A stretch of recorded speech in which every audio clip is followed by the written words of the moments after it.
안녕하십니까. 전종희 목사입니다. 5월 14일 토요일 매일 성경 묵상입니다. 사무엘상 4장 1절에서 11절입니다. 사무엘의 말이 온 이스라엘에 전파되니라. 이스라엘은 나가서 블레셋 사람들과 싸우려고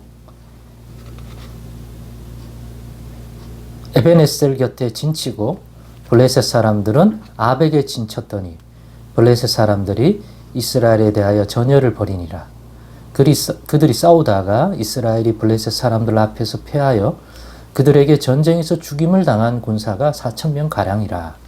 백성이 진영으로 돌아오매 이스라엘 장로들이 이르되 여호와께서 어찌하여 우리에게 오늘 블레셋 사람들 앞에서 패하게 하셨는고 여호와의 언약궤를 실로에서 우리에게로 가져다가 우리 중에 있게 하여 그것으로 우리를 우리 원수들의 손에서 구원하게 하자 하니 이에 백성이 실로에 사람을 보내어 그룹 사이에 계신 만군의 여호와의 언약궤를 거기서 가져왔고 엘리의 두 아들 홈니와 비느하스는 하나님의 언약궤와 함께 거기에 있었더라.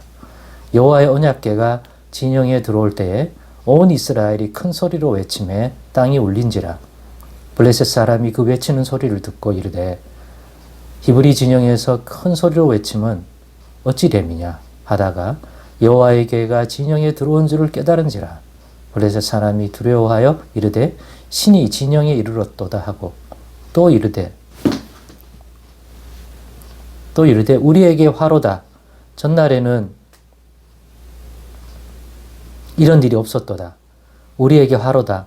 누가 우리를 이 능한 신들의 손에서 건지리요. 그들은 광야에서 여러 가지 재앙으로 애굽인을 친 신들이나 너희 블레셋 사람들아 강하게 하며 대장부가 되라.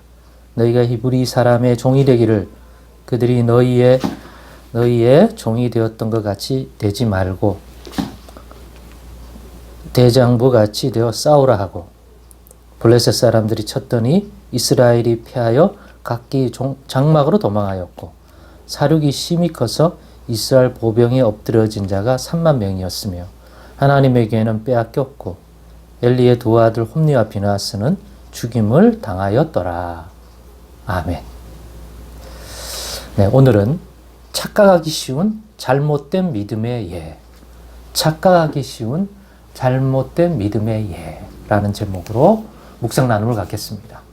파리들이 좀 많이 들어와가지고 방해를 좀 받고 있습니다. 그래서 갑자기 뭘 툭 한 거는 파리를 발 밑에 있던 파리를 좀 쫓다가 그렇게 됐습니다. 혹시나 이 화면에 뭐가 날아다니거든.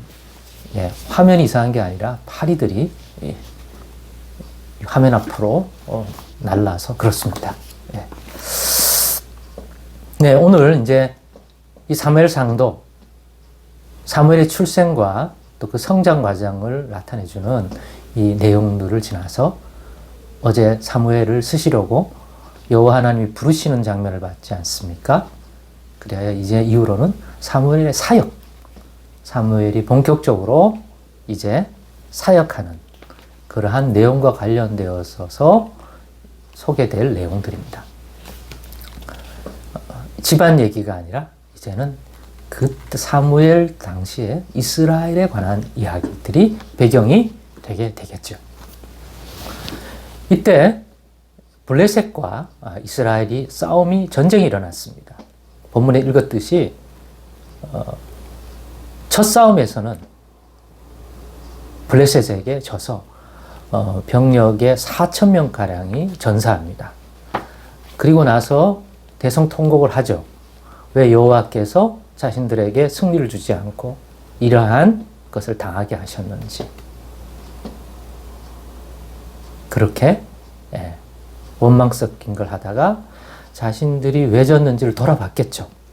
결과가 나왔으니까 실패한 이유에 대해 생각했고 그 결과 조상들은 애굽에서 나올 때나 특별히 전쟁하면 최고의 전쟁사는 자신들이 이 가나안 땅에 들어와 살 때 이 가나안 족속과의 싸움, 그게 언제입니까? 여호수아가 이끌던 때 이스라엘이지 않습니까? 그때 어떻게 승리했는지 또 과거를 돌아보면 하나님이 우리 가운데 계셔야 된다.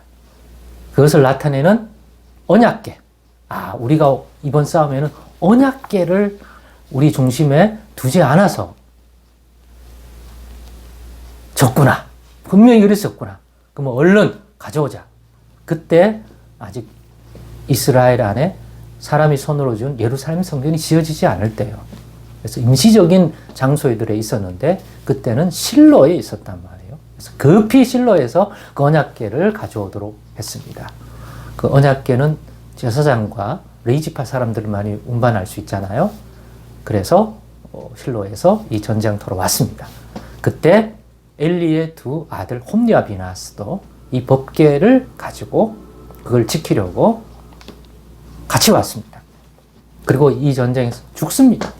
하나님의 그 두 아들의 저지른 그 만행에 대한 심판이 이 전에서 블레셋에 의해서 이루어집니다. 하나님 블레셋을 악행을 저지른 자를 심판하는 칼로 쓰신 거죠. 많은 경우 하나님이 이 누구를 죽인다, 심판한다고 할 때 피를 흘리는 이런 일에는 그 경건한 하나님의 백성 이런 것보다는 지극히 포악하고 이런 자비가 없는 이러한 심판을 하실 때는 거기에 걸맞는 도구를 쓰십니다. 그런 포악한 성격을 가진 세력을 쓴단 말이에요. 예루살렘의 멸망, 이 한참 후에 하는 멸망에는 바벨론을 쓰시기도 하잖아요. 똑같은 거죠. 그래서 죽습니다. 그거는 결과론적인 거고. 그래서 데리고 와서 이제 승리할 거라고 아주 막 사기가 올라왔어요.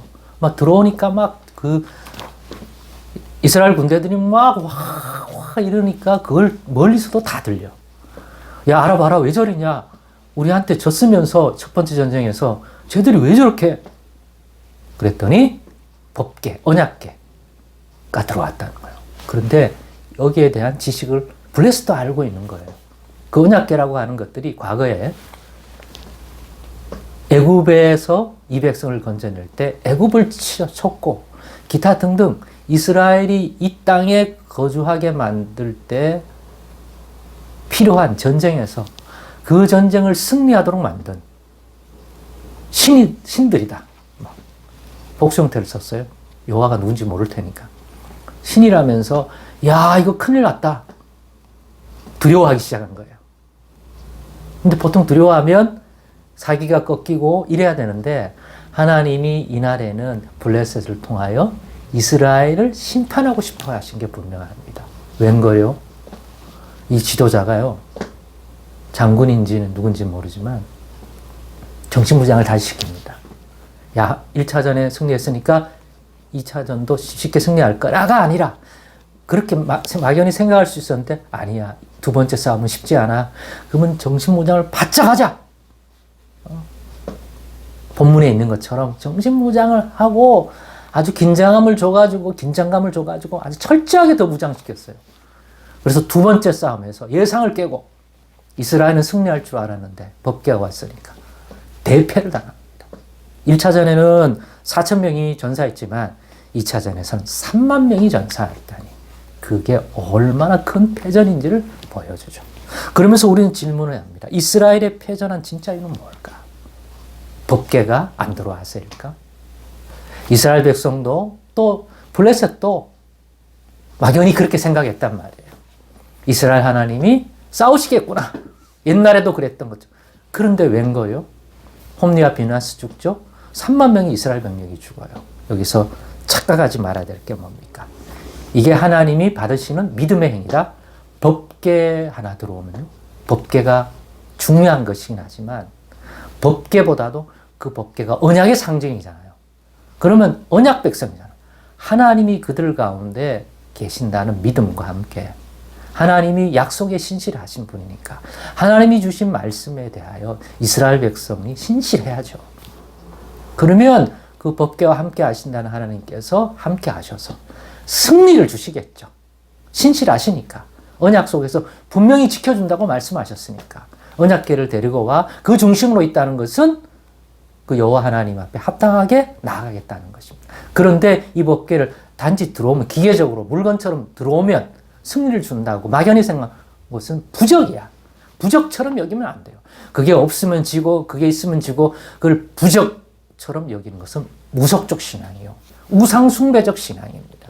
그래서 하나님은 오히려 그날에 이 잘못된 형태, 그냥 짐 하나 들어오면 그게 어떤 일을 벌일 거라고, 자신들의 마음속에 그동안 하나님의 말씀을 외면하고 하나님의 뜻을 쫓아 살지 아니한, 신실하지 못한 자신들을 돌아보는 계기가 돼야 하는데, 그건 하나도 바뀌지 않고 그냥 법궤 하나, 물건 하나 갖다 놓으면 하나님이 일하신다?